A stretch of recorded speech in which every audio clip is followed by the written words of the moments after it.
Realmente sorprende lo parecidos que eran los ejércitos islámicos en el siglo VII a sus homólogos de Persia y del Imperio Romano de Oriente. Ni grandes hordas de caballería, ni turbantes, ni chilabas al viento, ni cimitarras en la mano. Esta imagen, aunque real, pertenece a siglos posteriores. En esta época, los ejércitos eran mucho más parecidos a la de sus vecinos del norte. Bienvenidos a la historia jamás contada.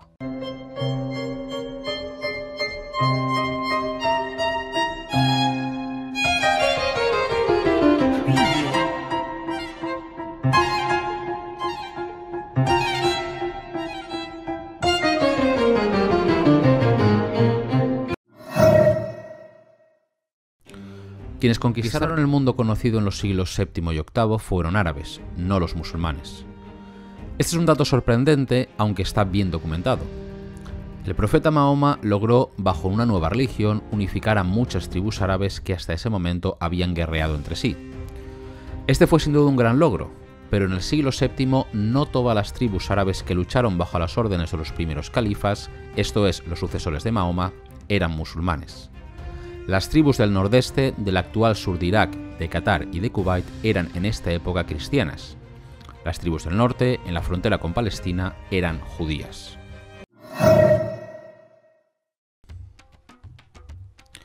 Como hemos dicho, los ejércitos musulmanes que lograron expandirse fuera de Arabia tenían su base en las tribus beduinas. A partir de Mahoma lucharán por una misma causa, pero no bajo la misma bandera. La organización del ejército en esta época es completamente tribal. Cada tribu lucha por separado bajo las órdenes de sus jefes y en torno al estandarte de su tribu. Esta organización tiene sus ventajas, ya que el incipiente califato no tiene que preocuparse de organizar a miles de soldados, sino a decenas de tribus. Cada tribu aportaba a todos sus guerreros, que en teoría eran todos los hombres de la tribu. Tradicionalmente, los hombres tenían la obligación de proteger a las mujeres, los niños y el ganado, por lo que tenían experiencia de combate aunque fuera en guerras tribales. Cuando había que pagar a las tropas, por tanto, se hacía pagando a cada tribu, la cual ya se ocupaba de distribuir el dinero tanto de la soldada como del botín entre sus miembros. Esto lo convertía en un ejército sumamente flexible, ya que cada unidad de combate demostraba una alta fidelidad a sus propios jefes, quienes a su vez competirían con los otros líderes de las otras tribus para ser la más valiente, la más aguerrida y en definitiva la más rica en victorias.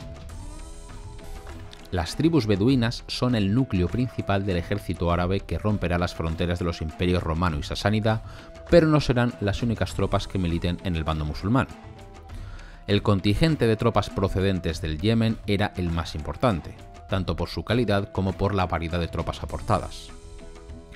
Por un lado, Yemen había desarrollado una casta guerrera muy importante, encargada de defender las ciudades de la Arabia Feliz. Se trataba de unidades de infantería montada, es decir, combatían a pie, pero se desplazaban rápidamente montando en camello. Otro grupo importante de yemeníes eran los llamados Abna. Se trataba de herederos de los dailamitas persas que habían sido enviados al Yemen cuando este era provincia del Imperio Sasánida. Al igual que sus parientes, eran una fabulosa infantería pesada. Los primeros califas también disponían de los ahabís. Se trataba de guerreros mercenarios contratados por los líderes de la Meca para oponerse a Mahoma, pero tras la caída de la ciudad, estos pasaron a engrosar las filas del ejército musulmán. Los ahabís no eran árabes, sino que provenían del sur del actual Sudán. Se trataba de fieros guerreros que parecían provenir de tiempos remotos. Armados con espadas cortas y rectas, protegidos con escudos de piel de elefante y portando largas cabelleras, su presencia en el campo de batalla debía de causar pavor en sus enemigos. También desde el año 635 lucharán en el bando de los árabes un grupo de 500 sabarán persas del sur del Imperio Sasánida que se había pasado al bando musulmán.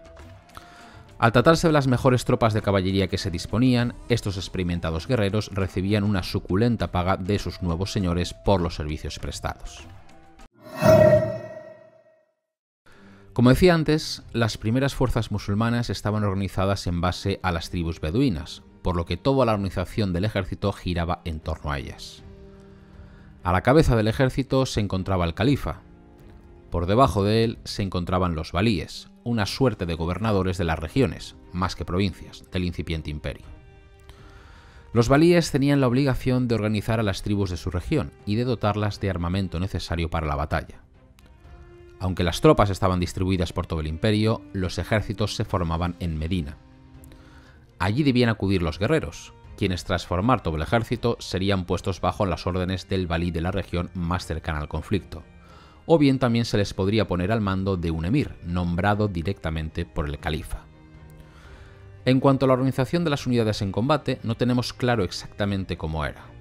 Sabemos que esta existía, pero desconocemos el número de soldados de cada una en concreto. Por lo que nos dicen las fuentes, debía haber algún tipo de subdivisión, seguramente y en teoría de unidades de 1000, 100 y 10 guerreros. Esto sería sobre el papel, porque sabemos que en realidad las unidades disponían de un número bastante variable de efectivos. Esto sería en cuanto a la infantería. Por lo que respecta a la caballería, tenemos mucho más claro cómo se organizaba. Las unidades montadas se formaban a partir de guerreros de la misma tribu. Estas formaciones de caballería contaban con entre 200 y 400 guerreros entre sus filas, quienes a su vez se subdividían en unidades más pequeñas de entre 30 y 40 jinetes. Los ejércitos musulmanes fueron creciendo en el plazo de pocos años como lo haría una bola de nieve cayendo por una pendiente empinada. Esta es la mejor comparación que podemos hacer con respecto al número de efectivos de que disponían los primeros califas para la conquista de Oriente Medio. Esto se pudo producir gracias a la división tribal de Arabia a la que hemos hecho referencia anteriormente. Con cada tribu sometida o ganada para el bando musulmán, sus guerreros pasaban a engrosar las filas de sus ejércitos. Los datos hablan por sí mismos. En la batalla de Badr en 624 disponían solamente de 385 guerreros. Al año siguiente, en la batalla de Uhud, 700. 2 años después, en la batalla de la Zanja, ya disponían de 3000 guerreros. Y en 630, en la expedición contra la Meca, la cifra había aumentado hasta los 10.000. Pero ahí no quedó la cosa. Conforme la frontera norte se iba expandiendo, también así lo hicieron los efectivos de los ejércitos califales. Entre los años 633 y 634 se enviaron a 9.000 guerreros a conquistar Palestina, quienes serían reforzados después con otros 3.000 guerreros más. Y las fuerzas califales no tardarían en estar en disposición de enfrentarse y vencer a los dos grandes imperios del momento. En el año 636, 20.000 infantes y 10.000 jinetes se enfrentaron y vencieron al ejército del último rey de reyes persa en la batalla de Qadisiyah. Y también en ese mismo año, en 636, entre 24.000 y 27.000 efectivos derrotaron a las fuerzas romanas en Yarmouk.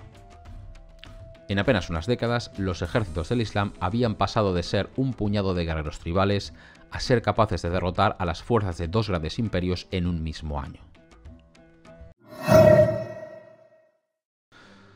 Debemos alejar la imagen de nuestra mente de guerreros a caballo ataviados con chilabas y grandes turbantes y blandiendo una gran cimitarra mientras cargan como posesos contra las filas del enemigo.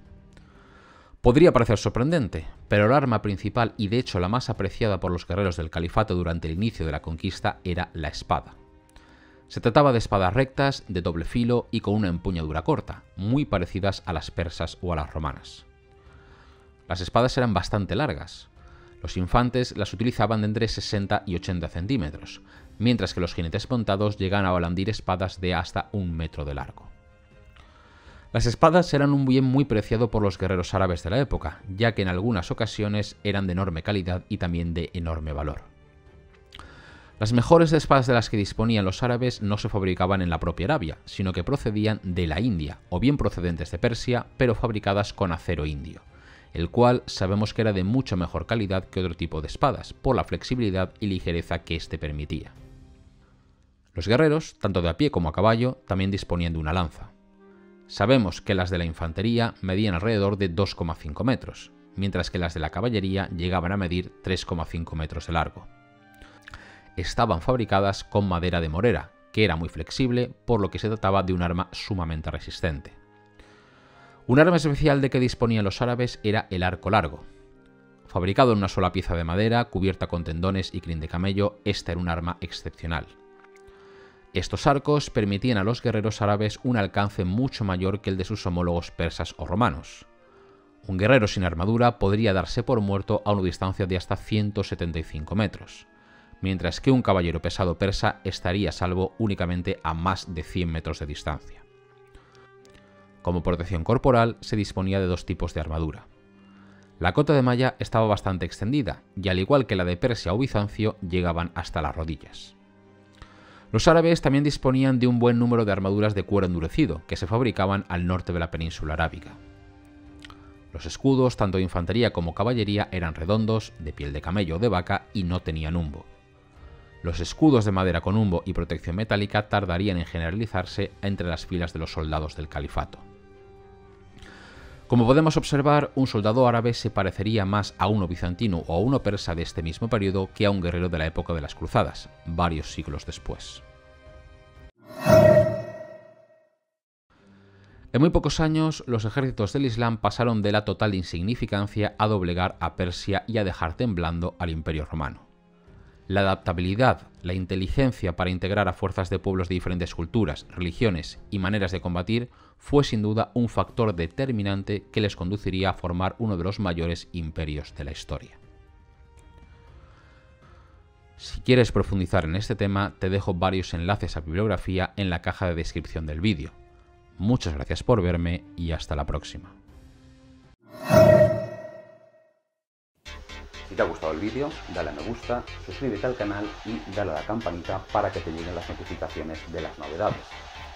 Y si además quieres que te cuente la historia en los lugares donde tuvieron lugar, puedes participar en mis visitas guiadas. Te dejo un link en la descripción con más información al respecto. Hasta la próxima.